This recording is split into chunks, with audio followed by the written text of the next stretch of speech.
Epictetus said, first ask yourself who you want to be and then do what you have to do. It's interesting, as we're celebrating Thanksgiving here this week, November 2022, depending on when you're catching and watching this video, I can't help but be incredibly grateful and thankful for these last 3.5 years. It was just 4 years ago that I was struggling with a severe porn addiction. I was struggling with my identity. I was struggling with what I wanted to do, who I wanted to be, the impact that I felt I was here to have on the world. But there was one thing that was in the way, one thing that was holding me back. And coming to grips with that and coming to the point where I realized that choices and decisions that I had been making and I was continuing to make was having a massive impact on my inability to do the things in the world that I wanted to do.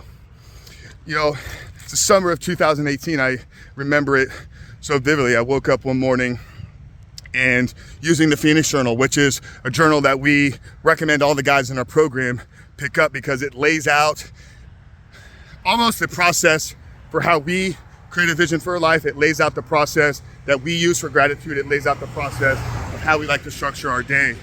But I woke up one morning with my Phoenix Journal and I sat there for about 4 hours thinking, pondering, asking the question of what is it I want to do with my life? Who is it I want to become? July of 2018. Here we are, fast forward 4 years. I didn't know at the time, but one decision that I needed to make was going to be the trigger and catalyst for me almost accomplishing everything that I wrote down in a 5-year vision in under 4 years. February 14th, 2019. Many of you know the story. For those of you that don't, was the day that I came to grips with a 20-year porn addiction.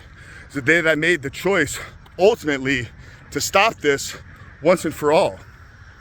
That decision was a catalyst for this journey that we've been on here for the last 3.5 years. Not only transforming everything about my life, not only leading me to the point where I was able to launch a podcast that's been recognized multiple times and has broken into the top 100 on Apple's podcast. But now here we go. We sit 4 years later, thousands of men reached, millions of people reached, thousands of men's lives touched, hundreds of men's lives transformed forever. But it started with me asking myself a question.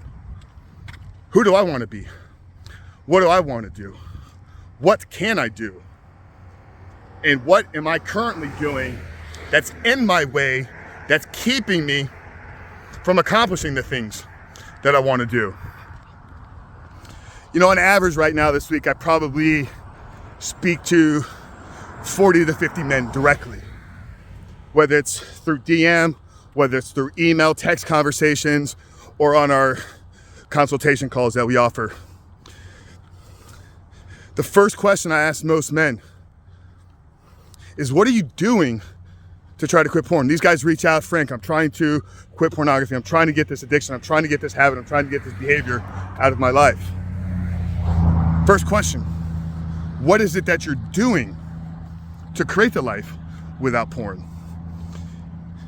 And most of these guys can't answer that question because they're not doing anything. They're solely focused on stopping something. They're solely focused on ending something. Not realizing that the path to creating the life you want starts with asking yourself the question, what life do I want? So if we use that approach, if we use that way of thinking when it comes to ending or overcoming a pornography addiction, the first question has to be, who can I become if I get this behavior out of my life? Who can Frank, who can Mark, who can Steve, who can Sean, Jonathan, Antonio? Who can I become if I'm able to do the things necessary to remove pornography out of my life? And once we ask ourselves that question, what will be revealed to us it's nothing negative about ourselves, but it'll be areas of limitations. Because in order to get somewhere that you currently are, you're more than likely going to have to do things that you're not currently doing. And some people will look at this as a limiting belief or reason why we can't get to where it is we want to go. But the right way of looking at it is, here's the information that I needed that's keeping me from having what I want. If I ask myself the question, what can I become? Who can I become? What can I accomplish if I get pornography addiction out of my life? Maybe I could start that business that I've always wanted to. Maybe I could find that beautiful woman. Maybe I can be the father that my kids deserve. Maybe I can lead my team, my organization. Maybe I could lead my community. Maybe I could lead my ministry. And then we think about the character traits of that individual. We think about the skill sets. We think about the belief systems. We think about the daily habits. What information does that person possess that you don't already have? What thought process, what belief systems, what ways of thinking, what values and principles does he live his life by that you are currently not operating out of? What does that man's mental health look like? What does his physical fitness look like? What's his relationship with God? What's his relationship with others? What's his relationship with his family? And in asking these questions, you expose a gap to yourself, a gap in who you are in comparison to who it is you want to be. But resting within that gap, brother, is the solution to your problems. Resting within that gap is the solution to overcoming your pornography addiction. As long as you clearly defined the aim, as long as you clearly defined the person. Now there presents another challenge, is how do we know? How do we know what this person does? How do we know how this person operates? How do we know how this person thinks? It takes getting around these type of people. It takes exposing yourself to conversations that you're probably not having, exposing yourself to belief systems, exposing yourself to ways of thinking, exposing yourself to day-to-day habits, to structures, to processes. Getting around the right type of people that are already operating at the level that you want to be operating at. It's that classic saying in self-development, right? You're the byproduct, the 5 people you spend the most time with. Show me your friends, I'll show you your future.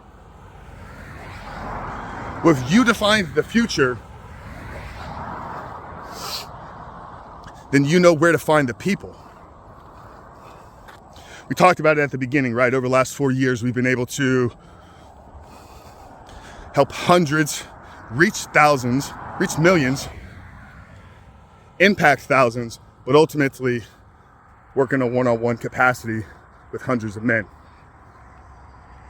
So if you've asked yourself the question, what is it I want out of this life? Who can I become? What does a porn-free man live like, operate from?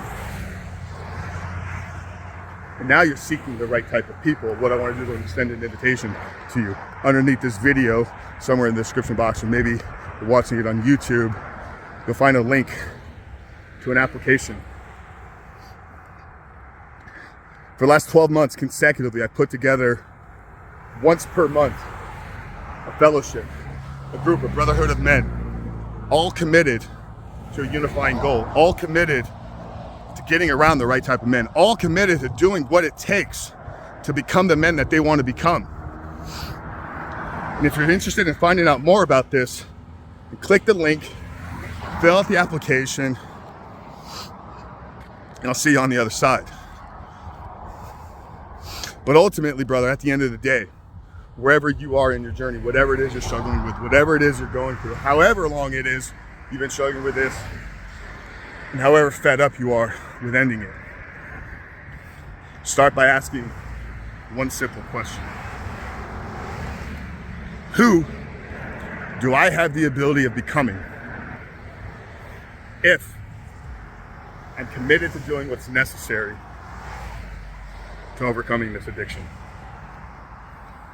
Get clear on that, brother, and the rest takes care of itself. Coach Frank at Reboot Recovery. I love you guys. Fill the application out if you're serious about making changes and you're looking for the right group of men to help you get there. We love you guys. See you in the next one.